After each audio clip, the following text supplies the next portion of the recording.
Post Age of Overlord, this Kong's Cards tournament is going to entertain you with some very interesting data to start things off. Make sure you guys smash the living crap out of that subscribe button so you guys don't miss out on more awesome content. And remember, Kong's Cards, if you use discount code MCOL40, you will get the chance to save on your purchase. So we have our report here of a recent huge tournament that they had out here, and this is going to be the first data that we have for post of Age of Overlord. So your top 16 breakdown, baby. You have two Unchained decks running around out here, which is actually pretty interesting because post-Duelist Nexus, the fact that people are still holding on to that and still projecting it to be the best deck is interesting. We have two Mana Diem out here as well. I like that. That's incredible to see. We have two Branded Despia. Okay, that's pretty standard as well. And we have two Rescue Ace. So Dia Bellstar package still finding a way to kind of do its thing out here. So that's actually interesting. And then, of course, that's all of your representations of twos. Now, your one-ofs here. We have one Rika Sun Avalon, and yes, Rika Sun Avalon doing some very interesting work out here. That deck is putting in the time. We have one Infernoble Knight, so Warriors are still doing their thing. We also have Labyrinth, Mathmech, Purely, Kashtira, Tier Elements. Wait, that's still a thing post-list? Well, evidently it is. We have one Live Twin Sprite, and we have a Dragon Link variant as well. So some of these decks that you might not be used to seeing stick around, they're still doing their job, at least in terms of meta bangers. Now, your top 8 here, you have two Unchained, so you have very, very strong representation still in the Unchained department, even after all is said and done on an upcoming list. We have one Rika Sun. I'm so happy to see that actually Rika Sun Avalon ended up winning this tournament. You don't have to worry about Unchained if you distribute their monsters. That's how it works, right? We have one Infernoble also squeaking on into the top cut here as well. We also have Branded, and then of course Labyrinth, Mathmech, and Mana Diem as well. So your top 8 is just jam-packed out here with some of the best bangers that I think you could actually want to see in a format right now. And I think that's a good thing. I think that proves that there's a lot of cool ideas kind of circulating around, at least, you know, with the power cards that we get in Age of Overlord, to kind of shift things up in the meta and make things a little bit more interesting. Let's pass on over to those deck lists, shall we? All right, so winning our event here is Rika Sun Avalon, 45 cards by. They've packed in everything that they could need. And I see we have Ultimate Slayer down here in the side deck. You want to know how this deck does its thing? You just play against Unchained all day and you distribute your opponent's monsters. They don't have to worry about doing their thing if you just distribute them for an effect, right? Isn't that great? The fact that you have built-in answers to the more oppressive decks in the room. Kudos for this. This is amazing. Next up here, we have Unchained good stuff. Anybody feel like this is very reminiscent of some more recent things that we've seen? You have the Book of Eclipses for control. SP Little Knight finds their way in here as the next staple extra deck card. Yeah, I actually think that that's amazing to see. To be honest with you, you don't have to do a lot of craziness with this deck. The deck is pretty streamlined, and it is able to pretty much handle itself in any real terrible regards to anything the opponent might actually set up. So good stuff. Hey, Infernoble with Dia Bellstar? Okay, and they are playing the one copy of the Sinful Spoils original Evil Eye in here as well. So talk about the little ideas that you can kind of bring to the table out here and actually have work out. And don't forget about Angel's Ring here. I think this card is a stupid support card that they actually just got in this set. This is going to change a lot of people's opinions on how to play the deck, strictly because of how busted this in itself is.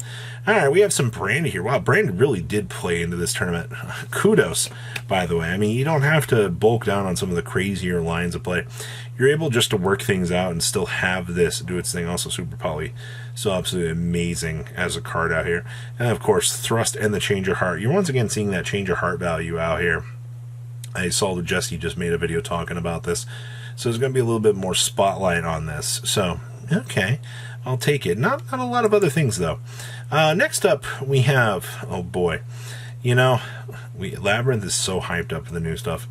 and this build didn't even care to play it. I also like the fact we're playing one of each virus. We're playing one Crush Card, one Deck Devi, one Full Force with the Eradicator in the main deck.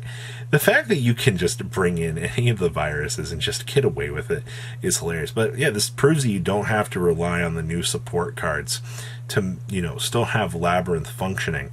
It does make things a little bit more fun, though. Next up here, we have more Unchained. Once again, I mean, this deck ran through the top cut. You once again see the Marionette Might down here. You gotta love the fact that the main meta developments still continue to do your thing. You're seeing the change of heart here with more power play. The fact you can, you know, have your opponent go through all this combo lines, change your heart, something big, and then drop your Doomsday Star on top of it, and then proceed to... Imagine a world where you could change your heart, your opponent's Zeus, and then make the Doomsday Star on top of it after you board cleared them. God, that'd be amazing. Alright, we have some Math Mech here for you as well. Now, if you were expecting some sort of, like, crazy, you know, shift in the meta, Age doesn't change this deck much. Actually, I think this deck feels pretty much the same, actually.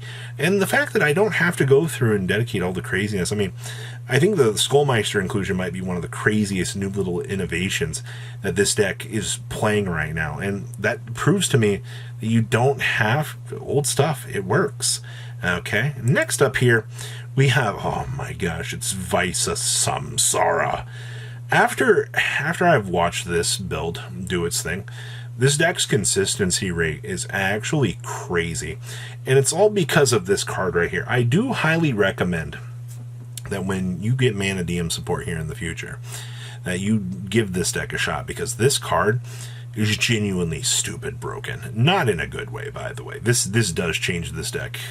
Alright, next up here, we finally get to see some Rescue Ace Diabell Star stuff, and the problem is that this deck wasn't good enough to pass the threshold in top 8. It actually bubbled at 9th, which is kind of disappointing, but it still proves that this deck still can do things.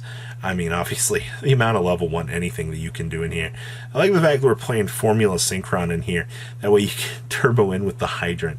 That's kind of cute, and then you can make the Baron. Okay. Next up here we have Pure... Wow, good old consistent Purely down here. Look at that.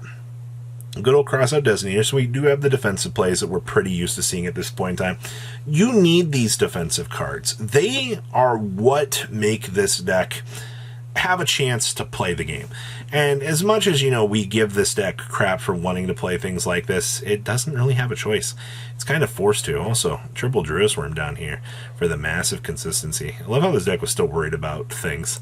Alright, we have some Kashtira tier elements down here, and I mean, the only thing Kashtira about this deck is the fact that we're still playing tier elements Kashtira, because I mean, why would you not want to play one of the best cards in the game?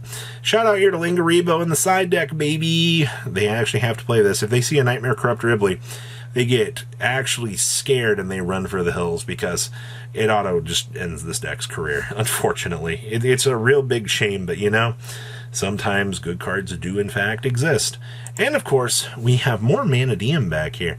Holy moly, now this build didn't go as crazy on the Mana DM Visa Samsara side of things as we saw with the previous build. Actually, the only real new thing that they really played here was the Mana DM Trillo Sudoku.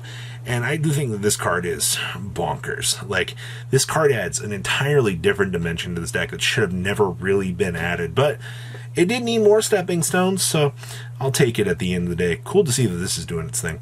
Next up here is a Sprite build, and they did not have... They were short one of each of these here, whether or not it was a secret tech choice that they wanted to keep quiet or whatnot, but Sprite Evil Twin, that's not something that you tend to see all that much anymore in the format. It does prove that, once again, people are exploring these different ideas, and with the different ideas do bring in a little bit more creative things that players are wanting to try out here. So I think that that's kind of interesting in and itself, that we are trying to explore different options.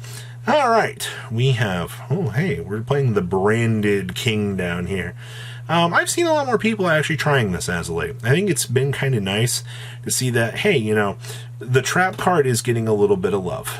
We also are still doing... Yep, there's the Red Eyes Dark Dragoon down here. You gotta love this card. It is honestly the heart and soul. 50 cards, by the way. Kind of interesting, but it does work out. Consistency might be an issue some days, but you know what? If we can get through those bad times... Okay, hey, more Rescue Ace. Here's our Diabell Star package. See, they did play the one Snake Eye Excel down here as well. Double Reinforce. Okay, we're also playing one copy of the Sinful Spoils of Subdivision in here as well. So you are packing in a lot of little interesting tech choices in this build. 44 cards does feel kind of interesting. I don't necessarily agree with that. Also, the Marionette might tag into the Doomsday Star. I can't wait to see that. It's gonna be funny. And then we have Dragon Link sporting off the DPE package. You know, I feel like we've popped back on a time machine here, but I guess you gotta fit in some different bricks, right? And the DPE package probably is the way to go. It does give you a draw package, but the fact that this deck didn't necessarily make the top end of the top cut is a little bit interesting, but I like the idea. It does prove that this deck is still a little bit bonkers. So what do you guys think? Please leave a comment down below, tell me what you guys think, and remember, discount code MCOL40, save on Kong's cards. I hope you enjoyed this breakdown. I'll talk to you guys later on in the day, guys. Peace. Patrons, thank you.